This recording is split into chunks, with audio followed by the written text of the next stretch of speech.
cyangwa se nk'abantu bafite ikibazo cyo kudashyukwa cyangwa se kutagira santima zo gutera akabariro, aho iwacu ho rwose ni amasegonda ni ukurebaho kandi bigakira burundu, atari kuvuga ngo ni ibintu byo kumara igihe kinini cyane. Oya ntago ari uburozi kuko na kera byabagaho, kuko nigize nsoma Bibiliya nsanga hari ahantu handitse icyo bita amadudayimu.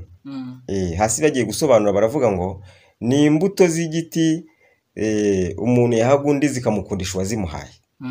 Ntago ari uburozi rero, ni ukuvuga ngo ufite umufasha wawe, ufite inshuti yawe, mwarabyaranye murakundana mumaranye igihe kinini, ariko itangiye kutakwiyumvamo. Turagufasha rero ya nshuti yawe ikakwiyumvamo, mukagumana, ikakwishimira, mukabasha gukora, mugahuza, mugatera imbere. Ntago ari uburozi kuko ntacyo bitwara umuntu, ntago bituma umuntu aba ikigoryi, umuntu adakora gahunda ze yakoraga.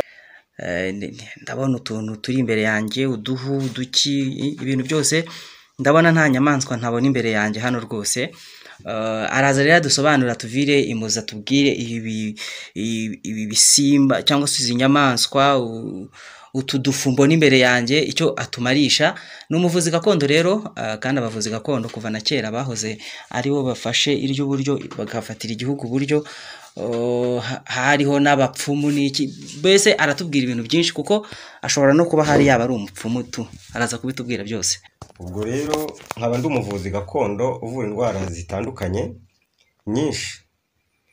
Ngira ngo nk'uko babibabwiye dufite imiti myinshi, muraza kuyibona hano, ngira ngo ahari baraza kuyibereka abantu bafite indwara zisa naho zananiranye zo kwa muganga.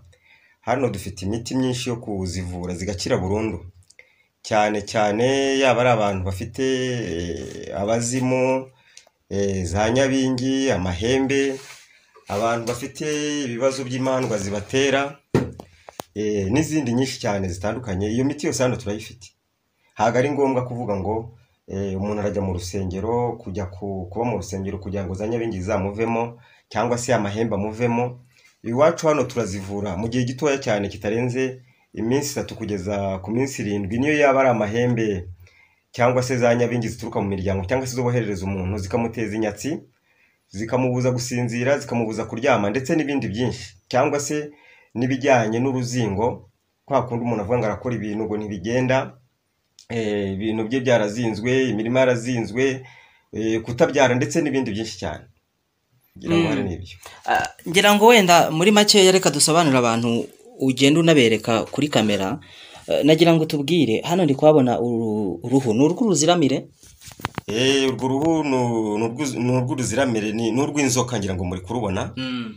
Mwakibaza muti rero se kuki ufite mu ruhu rw'inzoka hano? Ngira ngo n'abantu hari bagiye basoma Bibiliya, bagiye babona ko hari igihe kimwe na kimwe Mose yagiye akoresha nk'inzoka akayimanika nk'ahantu abantu bayireba bagakira. Ese ni kuki bakoresheje iyo nzoka kandi bari abantu b'Imana bagana mu nzira zo gusenga? No kubera iki? Aha rero izi mpu kuri kuzibona nyine harimo n'uruhu rw'inzoka, ni ukuvuga ngo natwe turarwifashisha muri kwa kuvura za ndwara zananiranye cyangwa se zikomeye. Hanyuma genda ufata kamwe kamugenda utwereka, unadusobanurire wenda muri make icyo ukoresha. Urabona nk'uru narwo ni uruhu rw'inzoka nk'uko uri kurubona, cyangwa se nk'uko abandi babibona. Mu miti yacu rero dukoresha nk'aba bantu baterwa na za nyabingi n'amahembe n'iki, mu miti nk'iyo myinshi dukoresha ibirimo babandi boherereza ibihuherano. Ni ukuvuga ngo mu biti dukoresha n'izi mpu nazo ziba zirimo, bigatuma ibyo bakohereza byose byaba ari uguterekera cyangwa se kubandwa n'ibindi n'imyuka mibi bidashobora kukwegera. Uraragura hano? Hano dukora byinshi hano, ibyo nabyo tubirebaho, ndetse n'ibijyanye no gushika. Umuntu arahagera tukamureba, tukaba twamenya ikibazo afite, tukaba twamufasha atagombye kugira icyo atubwira. Hari abantu bakunze kugenda batizera abavuzi gakondo, mwebwe babizera gute? Twebwe rero nk'uko mu bintu byose bijya bibaho hakaba abantu biyitirira ibintu by'abandi, abo nibo bakunze kutuvangira bakatwicira akazi kacu. Ahubwo nk'abo badafite ubushobozi bwo kuvura, badafite imiti, badashoboye kugira icyo bafasha ababagana, bakwiriye kudusanga tukagira n'ibyo nabo tubaha tubereka kugira ngo babashe gufasha abandi by'ukuri koko atari ukubabeshya. hanyuma hano indwara mwisipesiyajemo cyane cyangwa se mwavuga ngo iyi ngiyi byanze bikunze turebaho ni iyihe? Ntabwo ari imwe nk'uko ubona akenshi twazishyize no ku bipapuro kugira ngo twerekane indwara dushobora kuba tuvura, cyane cyane nk'ibyo bibazo by'amahembe n'abazimu na za nyabingi. Abo bantu bafite ibyo bibazo cyangwa se za nyabingi zigenda hejuru y'inzu, zibuza abantu gusinzira, zibuza abantu korora, zibuza abantu kugira santima, izo zose turazivura. Cyangwa se nk'abantu bafite ikibazo cyo kudashyukwa cyangwa se kutagira santima zo gutera akabariro, aho iwacu ho rwose ni amasegonda ni ukurebaho kandi bigakira burundu, atari ukuvuga ngo ni ibintu byo kumara igihe kinini cyane. Abakobwa benshi bakunze kuvuga muri iyi minsi ngo baragumiwe, babuze abagabo, mubafasha iki? Abo ngabo iyo bageze iwacu turabafasha. Icya mbere tumanza kureba niba nta bintu by'imandwa cyangwa se ibintu by'abazimu by'imiryango cyangwa se n'amarozi bashobora kuba baramuroze. Aragera hano tukabireba, twamara kubona bihari tukamuha umuti cyangwa se tukamuzingura, bikagenda bikamera neza. Si n'icyo gusa, dufite n'imiti y'abantu batabana n'inshuti zabo neza. Iyo miti nayo turayifite, iyo twakwita ngo umuti wo kongerera abantu, kongera urukundo. Ukabana n'umuntu ariko atakwishimiye, atagukunda, uwo muti turawufite. Niba ari nk'ibyo hari abantu bamwe bakita inzara, simbizi, ariko ni muri ubwo buryo. Umuntu utagukunda, atakwishimiye, uwo muti turawufite. Usibye n'ibyo gusa, dufite n'umuti wo kugabanya urukundo rurenze, babandi birukanka inyuma y'umuntu, umuntu akaba atagushaka, atakwishimiye, akavuga ati sinkukeneye, akakuboroka kuri telefone, akakuboroka aho mwavuganiraga hose, wowe ugasanga kubyihangana cyangwa se kubyakira birakunaniye. Iyo miti nayo turayifite mu gihe kitarenze iminsi 3 cyangwa se icyumweru, ibyo biba byarangiye, ugasubira mu buzima busanzwe, wa muntu akakuvamo. Nuko iyo miti yose irahari. Iyo uvuze inzaratsi abantu bahita bumva ko ari nk'uburozi. Oya, ntago ari uburozi, kuko na kera byabagaho.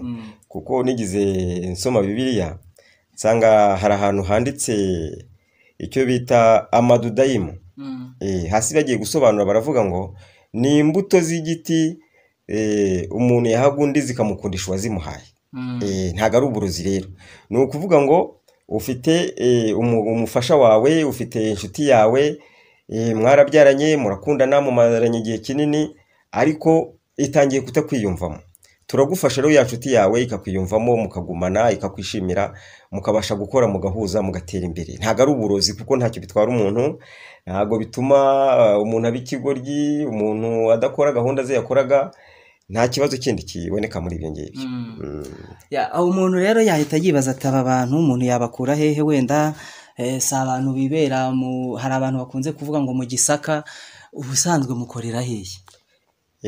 Dukorera mu mujyi wa Kigali, Nyamirambo, ugeze kuri 40, ahitwa Sezike ku musigiti aho ngaho utari wagera ku mashuri, aho niho dukorera rwose. Hanyuma wenda umuntu hano ari kureba, hano umuntu ashobora guhita avuga ati hano rwose ni ku mupfumu.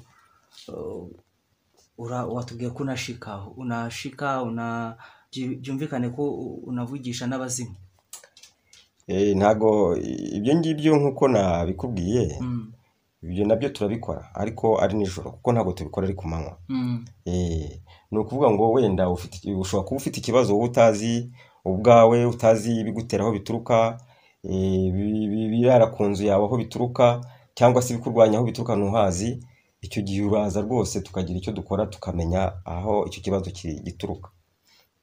Hari nk'abahanzi bakunze kuvuga bati bari abahanzi bakoresha amarozi cyangwa se bakoresha nk'izo nzaratsi, cyangwa se ikipe wenda nka Rayon Sport ikoresha inzaratsi. Bari abantu ntabwo ujya ubakira abantu bameze gutyo? Erega ubundi ni uko abantu bakunze kubifata uko bitari, ariko ubundi kuba umuntu yagira ubwenge bwo kugira ibyo yakifashisha byamwunganira mu buzima bwe no mu kazi ke, ngira ngo nta kosa ririmo. Kuko no mu mateka hari, ntabwo ndi umunyamateka cyane, ariko nanjye hari ibyo njya mbasha gusoma nkabona, ujya usanga nk'abantu bavuga ngo babwira nk'umuntu ngo igicucu ruganzu. Igicucu ruganzu ubu ni ukuvuga ngo hari aho ugera ugasanga hari amajanja ye ngo yakubitaga hasi ngo inkoni ngo hakaza ngo ibibindi by'inzoga ngo abantu bakanywa. Ibyo rero ntabwo twamugaye ko yari azi ubwo bwenge, ahubwo ikibazo cyaba gihari ni uko ubwo bwenge yaba ari ntawe yabusigiye. Naho iyo miti yo turayifite, ni ukuvuga ngo imiti y'igikundiro yo gukundwa, imiti yo gucururizaho, imiti yo kubahwa mu kazi, babandi bakora akazi bagahora birukanwa bagira gute, cyangwa se bacuruza bakabura abakiriya ntihagire umuntu bagana. Iyo miti yose irahari. Kubimenya rero urumva ntago ari ikosa, ahubwo uwo muntu ubimenye akatugeraho tukamufasha, tumufata nkaho ari umunyabwenge asobanukiwe. Murakoze cyane. Namwe murakoze cyane kudusura, kandi n'ubutaha ni karibu iwacu.